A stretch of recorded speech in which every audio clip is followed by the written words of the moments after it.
নমস্কার বন্ধুরা, test best রেসিপিতে সবাইকে স্বাগত। আজকে আমি আপনাদের গরমের সজনে ডাঁটা দিয়ে দারুণ টেস্টি একটা মুসুরির ডালের রেসিপি বানিয়ে দেখাবো। ডাল এমন একটা রান্না যেটা আমাদের বাঙালি বাড়িতে প্রায় প্রত্যেক দিনই রান্না হয়ে থাকে।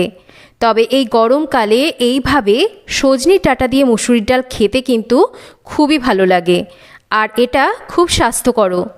তবে আজকে আমি যেইভাবে মুসুরির ডালের রেসিপি আপনাদের সাথে শেয়ার করতে চলেছি, এটা খেতে সুস্বাদু হওয়ার সাথে সাথে এর সুগন্ধও হবে কিন্তু দারুণ সুন্দর। তো আজকের রান্নাটা করার জন্য এখানে আমি দেখুন ডালটাকে ভালো করে ধুয়ে নিয়ে এই মুসুরির ডালটাকে 15 মিনিট জলে ভিজিয়ে রেখেছি। এতে করে ডালটা বেশ একটু ভিজে নরম হয়ে গেছে।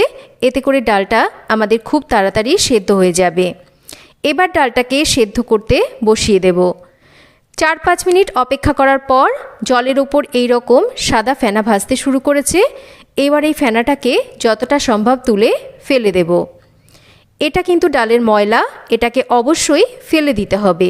এতে করে ডালের রঙও ভালো আসবে, তাছাড়া ডালের স্বাদও কিন্তু ভালো আসবে। ডালের মধ্যে দিয়ে দেব 1 চামচ লবণ, ভালো করে মিশিয়ে নেব। আর ডালটাকে অর্ধেক সেদ্ধ হয়ে আসা অবধি অপেক্ষা করব। দেখুন 5-7 মিনিট অপেক্ষা করার পর ডালটা কিন্তু বেশ একটু ফাটা ফাটা হয়ে গেছে। একটু দেখিয়ে দিচ্ছি, ঠিক এই রকম ডালটা কিন্তু এখনও সেদ্ধ হয়নি, হাফ সেদ্ধ হয়েছে। এবার ডালটাকে একটু আমরা এরকম ভালো করে ঘুটে দেব। এতে করে ডালটা যখন ভালো করে সেদ্ধ হয়ে যাবে তখন কিন্তু সুন্দরভাবে মিশবে। ডালটা একটু ভালো করে এই রকম যতটা সম্ভব ঘেটে দিয়েছি।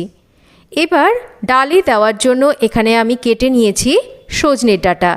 ডাঁটার ওপরের পাতলা আঁশটাকে ছাড়িয়ে নিয়েছি আর ডাঁটাটাকে একটু লম্বা লম্বা টুকরো করে কেটে নিয়েছি। এবার সজনের ডাঁটাগুলোকেও দিয়ে দিচ্ছি, আর দিয়ে দিচ্ছি এখানে পরিমাণ মতন বাদবাকি গরম জল।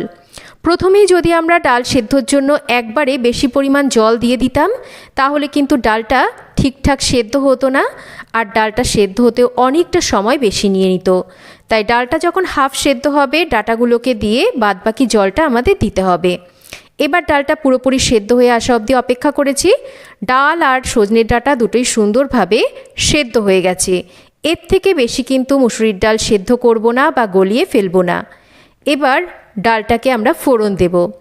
তার জন্য একটা কড়াইতে নিয়ে নিচ্ছি পরিমাণ মতন তেল। তেলটা গরম হলে এর মধ্যে দিয়ে দিচ্ছি আমি 2টো শুকনো লঙ্কা, একটু মাঝখান থেকে ভেঙে দিয়ে দিয়েছি। তার সাথেই দিচ্ছি এখানে 1 চামচ মতন পাঁচফোড়ন। এবার এই ফোড়নটাকে একটু ভেজে নেব।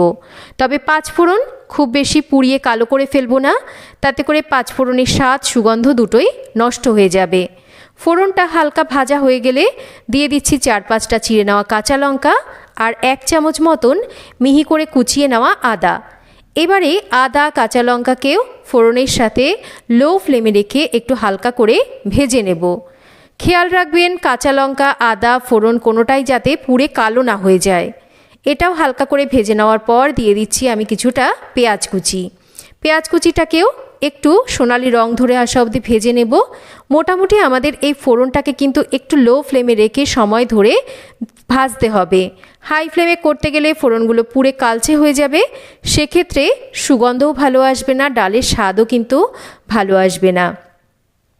পেঁয়াজটাও হালকা লালচে ভেজে নেওয়ার পর একটা টমেটো, বাদবাকি লবণ আর পরিমাণ মতন হলুদ দিয়ে টমেটোটা একটু নরম হয়ে আসা অবধি ভালো করে ভেজে নিয়েছি।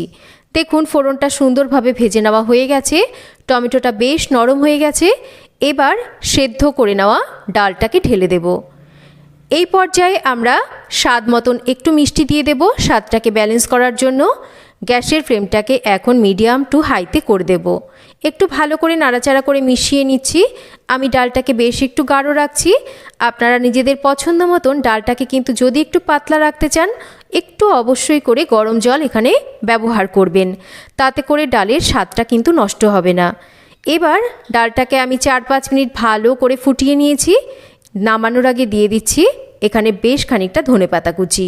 এতে করে ডালের স্বাদের সাথে সাথে সুগন্ধও কিন্তু দারুণ সুন্দর হবে। ধনেপাতাটাকে দিয়ে ভালো করে মিশিয়ে নিয়ে আরও মিনিট খানেক রান্না করে নিয়েছি। ডাল আমাদের একদম রেডি। এবার এই মুসুর ডালটাকে দেখুন সার্ভ করে দেখিয়ে দিচ্ছি। এই ডালটা দেখতে যতটা লোভনীয় হয় খেতে কিন্তু ততটাই সুস্বাদু হয়, আর এটা খুব হেলদিও। এইভাবে সজনের ডাঁটা দিয়ে মুসুর ডাল নিশ্চয়ই আপনারা বাড়িতে বানিয়ে থাকেন।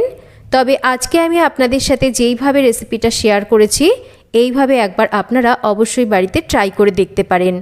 আশা করছি রেসিপিটা আপনাদের সবার খুব ভালো লাগবে। তো যদি রেসিপি ভালো লেগে থাকে তাহলে অবশ্যই একটা লাইক করবেন, আর কেমন লাগলো রেসিপিটা একটা কমেন্ট করে জানাবেন।